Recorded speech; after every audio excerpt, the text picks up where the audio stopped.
dans un vent frais, à contempler le phare d'Alcatraz. Elle se jura de ne pas penser à sa mère pendant quelque temps.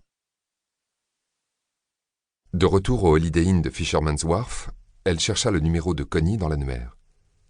Connie travaillait comme hôtesse pour la compagnie aérienne United. Marianne ne l'avait pas revue depuis le lycée, 1968. « Super chouette !» s'écria Connie. « T'es ici pour combien de temps ?»« Pour de bon. »« Génial ! T'as déjà trouvé un appartement ?»« Non, c'est-à-dire que je me demandais si je pourrais abuser de ton hospitalité jusqu'à ce que... »« Mais bien sûr, aucun problème !»« Connie, tu es célibataire ?» L'hôtesse s'esclaffa, jusqu'au bout des ongles. Chez Connie. Marianne traîna son sac de voyage jusqu'à l'appartement de Connie, poussa un faible gémissement et s'effondra dans un fauteuil en fausse peau de zèbre. « Eh ben salut, Sodome et Gomorre !» Connie rigola. « Ta mère a flippé, c'est ça ? Oh là là !»« Pauvre chérie, je connais le truc. Quand j'ai dit à ma mère que je partais m'installer à San Francisco, elle a piqué une véritable crise. 1000 fois pire que l'été où j'avais essayé de faire partie d'Up With People. Mince, j'avais presque oublié. » Le regard de Connie se voila de nostalgie. « Ouais, et t'as une petite soif, ma chérie ? » Oui. Reste assise, je reviens tout de suite. 30 secondes plus tard, Connie émergea de la cuisine avec 2 verres de la compagnie aérienne et une bouteille de liqueur à la banane. Elle remplit le verre de Marianne. Marianne sirota avec appréhension. « Eh ben, regarde-moi ça. T'es pratiquement une indigène maintenant, dis donc. C'est assez dingue !» Assez dingue, c'était ce qu'elle trouvait de mieux à dire. L'appartement était un véritable bazar. Une lampe Tiffany en plastique, une moquette à poils longs, des Snoopy brodés, un poster avec des chatons proclamant « Tiens bon bébé », un ensemble de plats à salade ornés de singes, des accroche-plantes en macramé, et non, tout mais pas ça, pensa Marianne. Un caillou domestique. « J'ai eu de la chance, lança Connie, radieuse.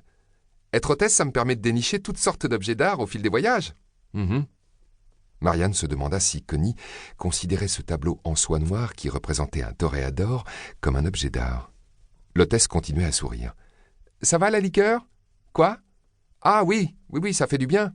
J'adore ce truc. » Pour le prouver, elle en avala une autre gorgée, puis leva les yeux comme si elle venait de déceler la présence de Marianne dans la pièce. « Hé, ma chérie, ça fait un bail, nous deux !»« Oui, trop longtemps ? 8 ans. »« 8 ans ! 8 ans, mais t'as l'air en forme, n'empêche. T'as l'air vraiment... Hé, t'as envie de voir quelque chose d'absolument immonde ?» Sans attendre une réponse, elle bondit en direction de la bibliothèque en plastique orange construite à partir de 6 caisses de lait. Marianne parvenait à distinguer les exemplaires de Jonathan Livingstone Le Goéland, Comment être votre propre meilleur ami, La femme sensuelle, Les joies du sexe 2 et Écoutez les chaleureux. Connie prit un grand livre relié en vinyle bordeaux et le tendit à Marianne. « Ta-ta-tan !»« Oh, c'est pas vrai. Le boucanier ?» Connie acquiesça triomphalement et tira une chaise vers elle. Elle ouvrit le livre de classe. « Tu vas t'évanouir en voyant tes cheveux !» Marianne trouva sa photo de terminale. Ses cheveux étaient très blonds et soigneusement lissés. Elle portait les inévitables sweatshirts et colliers de perles.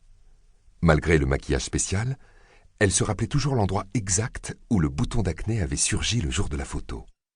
La légende disait « Marianne Singleton, méfiez-vous des eaux dormantes. Pep Club, 2-3-4. Future femme au foyer d'Amérique, 3-4. Ligne nationale d'éloquence, 4. Plume et palette, 3-4. » Marianne secoua la tête. « Qu'elle repose en paix, fit-elle, en grimaçant. » Connie Clémente ne lui proposa pas d'examiner sa propre biographie. Marianne ne s'en souvenait que trop bien. Majorette en chef, trésorière de la classe pendant 3 ans, présidente des White Teens, les autres Connie n'avaient pas été dormantes. Elle avait été populaire. Marianne s'efforça de revenir au présent. « Et qu'est-ce que tu fais de ton temps libre ?» Connie leva les yeux au ciel. « Tout ce que tu peux imaginer. » Je préfère pas. Par exemple, Connie se pencha sur sa table de salon et dénicha un exemplaire du magazine Oui.